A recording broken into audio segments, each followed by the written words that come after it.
Israeli বাহিনীর যুদ্ধবন্ধে মরিয়া চেষ্টার মধ্যে ভয়াবহ হামলা চালিয়েছে ইয়েমেন। প্রতিরোধ যোদ্ধাদের ড্রোনে তেল আবিবের দুটি সামরিক স্থাপনা ধ্বংস হয়ে গেছে।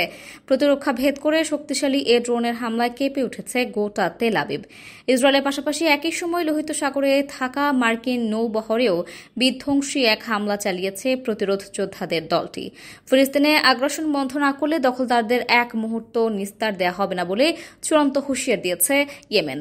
শুক্রবার রাতে তেল আবিবে ইসরায়েলের সামরিক স্থাপনাকে নিশানা করে বিস্ফোরক ভর্তি ড্রোন পাঠায় ইয়েমেনের বাহিনীটি। হামলায় ব্যবহার করা হয় রাফার ড্রোনটি। বহুদিন ধরেই ইসরায়েলের জন্য চূড়ান্ত ক্ষয়ক্ষতির কারণ হয়ে উঠেছে।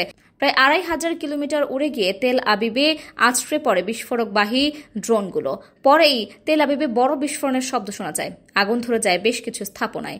ইসরায়েল গণমাধ্যমগুলো বলছে, কোনো হামলার সময়ও ইসরায়েলের রাজধানীতে কোনো সাইরেনের শব্দ শোনা যায়নি। এর ফলে বিস্ফোরণ আর আগুনের ঘটনায় ইসরায়েলের জুড়ে ছড়িয়ে পড়েছে তুমুলাতঙ্ক। রাতেই নিরাপদ আশ্রয়ের খোঁজে ছোটেন বাসিন্দারা।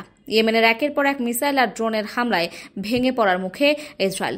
উদ্দেশ্যহীন এক লড়াইয়ে চারদিকে ঘিরে থাকা প্রতিরোধ যোদ্ধাদের সাথে লড়তে থাকা ইসরায়েলের বাহিনী এখন থুকছে। যুদ্ধবন্ধে ১০,০০০ সামরিক সেনা নেতানিয়াহুর বিরুদ্ধে দাঁড়িয়েছে। এসব ঘটনায় ইসরায়েলের অভ্যন্তর এই এখন সংঘাতে ঝুঁকি ছড়িয়ে পড়েছে। এমন পরিস্থিতিতে ইয়েমেন বলছে, আগ্রাসী দলগুলো কখনোই প্রতিরোধ যোদ্ধাদের সাথে পেরে উঠবে না। লড়াই দখলদার সেনাদের ধ্বংসের মুখে ধার করালেও ফিলিস্তিনের প্রতি সমর্থন প্রতিরোধ দলগুলোকে আরও শক্তিশালী করছে। শুধু ইসরায়েলি নয়, তেল আবিবে হামলার সময় একই সাথে মার্কিন নৌবহরেও ভয়াবহ আক্রমণ চালিয়েছে প্রতিরোধ যোদ্ধারা।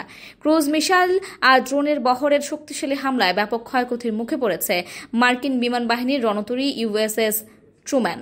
লোহিত সাগরে এই হামলার মাধ্যমে ট্রাম্পকেও বার্তা দিয়েছেন ইয়েমেনের প্রতিরোধ যোদ্ধারা জানান, যুক্তরাষ্ট্রের দখলদারিত্বে ইয়েমেন ভীত নয়। ট্রাম্পের হুমকি ফিলিস্তিনিদের প্রতি তাদের টলাতে পারবে না বলেও জানিয়েছে দলটি। এমনকি যুক্তরাষ্ট্রের বিরুদ্ধে আরও ভয়াবহ লড়াইয়ের জন্য ইয়েমেনি বাহিনী পুরোপুরি প্রস্তুত বলেও জানিয়েছে তারা। ফিলিস্তিনের উপর যুক্তরাষ্ট্র এবং ইসরায়েলের নৃশংসতা বন্ধ না হওয়া পর্যন্ত অস্ত্র না নামানোর ঘোষণা দেন। এদিকে ট্রাম্পকে ক্রমাগত সতর্ক করছেন তার দেশের যুদ্ধ বিশ্লেষকরা।